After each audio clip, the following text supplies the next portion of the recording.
Assalamualaikum warahmatullahi wabarakatuh. Perkenalkan, nama saya Sis Chandriani, NPM 19111000202, kelas H semester 5, Prodi Pendidikan Guru Madrasah Ibtidaiyah. Ini kita akan belajar materi kelas 4, tema 8, daerah tempat tinggalku, subtema 1, lingkungan tempat tinggalku, pembelajaran 3. Hai teman-teman, namaku Dayu. Aku dan keluargaku berasal dari Bali. Saat di Bali, aku tinggal di daerah Tabanan. Bagaimana kondisi lingkungan tempat tinggalku? Ayo kita cari tahu. Bali sangatlah terkenal hingga di luar negeri sebagai ikon pariwisata Indonesia. Bali memiliki potensi pariwisata seperti wisata alam, wisata seni, dan budaya. Provinsi Bali terbagi atas 8 kabupaten dan 1 daerah kota. Tabanan merupakan salah satu kabupaten di Provinsi Bali.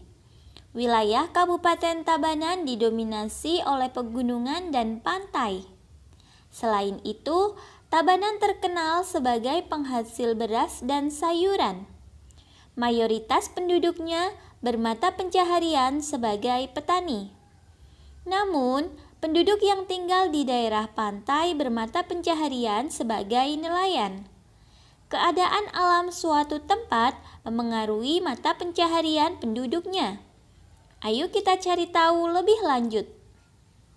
Lingkungan mempengaruhi mata pencaharian penduduk di suatu daerah. Mata pencaharian penduduk di suatu daerah berbeda dengan daerah lain. Mata pencaharian penduduk di daerah pesisir pantai berbeda dengan penduduk di daerah dataran rendah maupun di dataran tinggi. Simak penjelasan berikut. Yang pertama, penduduk di daerah pantai bermata pencaharian sebagai nelayan, petani tambak, pedagang, petani garam, dan perajin.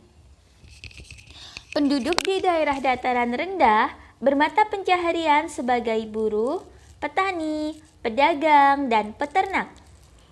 Penduduk di daerah dataran tinggi bermata pencaharian sebagai petani, peternak, pedagang, dan pekerja perkebunan, misalnya teh, kopi, dan cengkeh.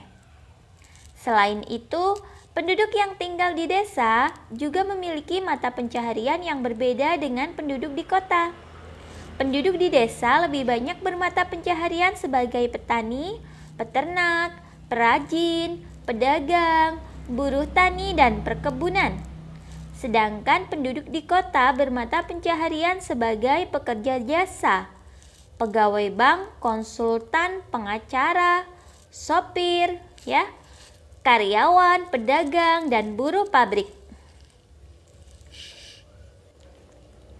Mata pencaharian penduduk berbeda sesuai lingkungan tempat hidupnya karena guna mempermudah pekerjaan yang dilakukan serta mendapatkan hasil dan keuntungan yang maksimal. Tidak mungkin penduduk yang bertempat tinggal di daerah pegunungan akan bermata pencaharian sebagai nelayan. Dan tidak mungkin penduduk yang bertempat tinggal di pesisir pantai akan bermata pencaharian sebagai petani kopi. Maka dari itu, mata pencaharian setiap penduduk tidaklah sama tergantung tempat yang ia tinggali. Penduduk di desa dan di kota memiliki mata pencaharian yang berbeda, karena kondisi lingkungan antara di perkotaan dan di pedesaan tidak sama.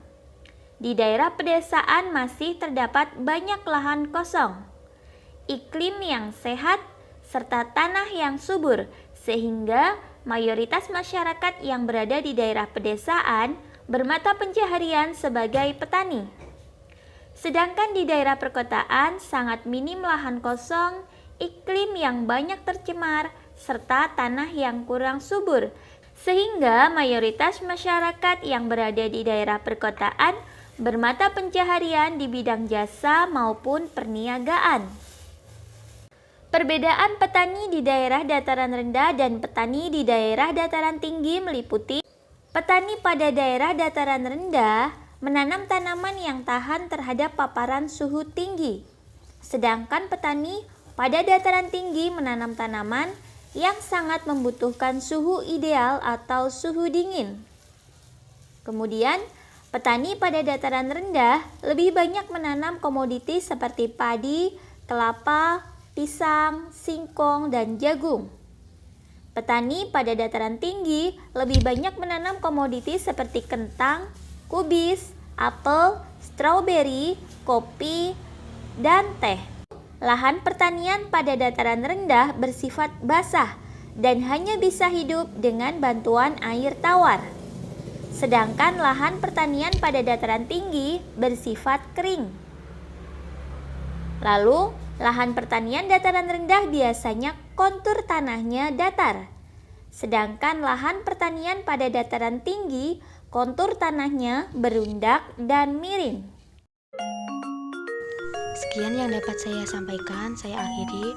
Wassalamualaikum warahmatullahi wabarakatuh. Terima kasih.